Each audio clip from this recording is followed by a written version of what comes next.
Alright. Salut les gars. Donc, pour Avax, là, moi, je pense que les gens sont pas assez bullish sur Avax. C'est insane. Tu sais, au pire, justement, dans le rapport d'août 2022 qu'on avait mis, c'était vraiment la tokenomics qui était comme un peu dégueu à cause de tout ce qui était vesting. Mais en soi, en plus, là, on arrive vraiment à la fin du vesting dans le sens que présentement, il manque juste 1,6 milliard en valeur à être relâché. Puis ça équivaut présentement à 8,21%, mais tu sais, ça va être fini en 2030. Donc, l'inflation est pas trop pire. C'est sûr qu'une émission de jetons tout le temps sur Avax, par exemple, pour les récompenses, mais ça, on va dire, c'est basé par les frais de transaction, puis c'est tout lié à l'utilisation du réseau, en fait. Donc, ça, pour moi, c'est plus ou moins pire parce que ça ressemble beaucoup à des réseaux comme Ethereum ou Solana, par exemple. Donc, c'est tout pas mal la même formule. Mais ce que je veux dire par là, c'est que je pense que, tu sais, on a Solana d'un côté qui a eu un gros boom avec tout ce qui était meme coin, qui était, puis tu sais, faut pas oublier que Solana, c'est vraiment une chaîne qui est monolithique. Fait que t'as juste un réseau pour tout faire les opérations. Mais quand tu regardes un réseau comme Avax, qui lui a un peu comme cross-chain, multi-chain entre lui, parce que c'est comme, grâce à son infrastructure de sous-réseau, ben ça fait qu'une entreprise pourrait se dire, hey, moi je veux une chaîne privée, je vais la faire de telle manière. Avec les outils de programmation Avax, ça va se faire vraiment sans, je pourrais dire, sans connaissance préalable au blockchain. Puis ça fait en sorte qu'ils peuvent se lancer. Puis on le voit là, tu sais, autant dans le RWA, le gaming, des trucs d'IPIN, il y a vraiment plein de sous-réseaux qui se créent. Puis tous ces sous-réseaux-là, ben, sont communicables par la chaîne principale d'Avalanche. Donc je pense que ça peut créer un gros écosystème, que certaines données vont être partagées vers d'autres chaînes, alors que d'autres données vont être plus gardées d'une manière privée. Mais ce que ça fait en sorte, c'est que c'est vraiment flexible, puis ça permet une bonne interopérabilité avec les données. Fait que je trouve, moi, l'infrastructure d'Avax, c'est comme un peu underrated, puis je comprends pas pourquoi les gens ne réalisent pas. Des fois, le marché a pas toujours raison.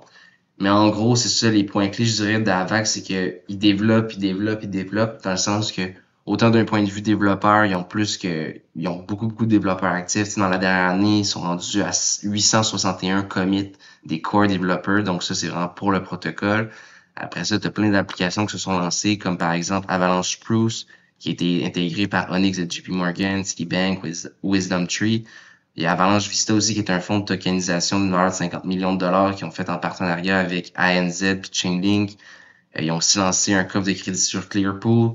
Ils ont des applications, par exemple, d'emprunt, de prêts hypothécaires sur des maisons au Colorado. Puis au lieu de rembourser les gens, ben, ce qu'ils font, c'est qu'ils prennent la valeur de la maison qui augmente pour comme garantir le remboursement du prêt. Donc ça, c'est quand même un petit peu plus degen, mais c'est intéressant. Ils ont un nouveau SDK qui va arriver, puis ça risque d'être très bon pour tout ce qui est gaming avec les microtransactions. 5 milliards de micro-paiements soutenus à 100 000 transactions par seconde. Ça, c'était durant un test, mais en soi, c'est vers là qui s'en vont. Puis tu sais aussi, quand on regarde en général, par exemple, ce qu'on peut souvent reprocher à des chaînes qui sont rapides puis qui sont, comment je pourrais dire, efficaces en termes de frais, c'est que souvent leur décentralisation est un peu à chier.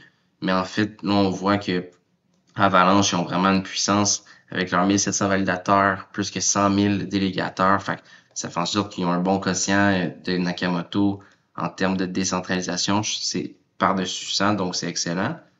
Puis c'est un peu ça, tu sais, moi quand je regarde Avalanche puis que je le compare à un Solana, je me dis, je comprends que Solana a eu un hype, je comprends que, tu sais, Memecoin, etc. Mais quand je regarde un Avalanche avec, je pense que c'est 123 sous-chaînes, un petit peu, j'avais la donnée exacte. C'est ça, 93 blockchains qui sont montées sur l'écosystème Avax, puis 123 réseaux, sous-réseaux publics. Fait que, tu sais, les sous-réseaux publics, c'est par exemple, Beam dans le gaming, c'est créer un sous-réseau public. Mais les 93 blockchains, là, ça peut être des gens comme justement, on avait tantôt JP Morgan, quoi que ce soit. Ils peuvent tous utiliser cette infrastructure-là. Puis vu que c'est pas public, ben, pas qu'on le sait pas, mais c'est vraiment une utilisation qui est plus déterminée pour les entreprises privées. Fait que ça, je trouve ça intéressant. N'hésitez pas si vous avez des questions. Puis je pense que c'est lorsqu'on voit leur intégration, leur développement, tu sais, il y a tout le temps un terme qui dit follow the developer. Ben, moi, quand je vois un écosystème comme ça qui se développe comme ça, puis qu'en plus qu'on arrive vers la fin d'une tokenomics qui était désastreuse, je crois que ça commence à être intéressant. Donc, voici mon overview pour Avalanche, puis à plus.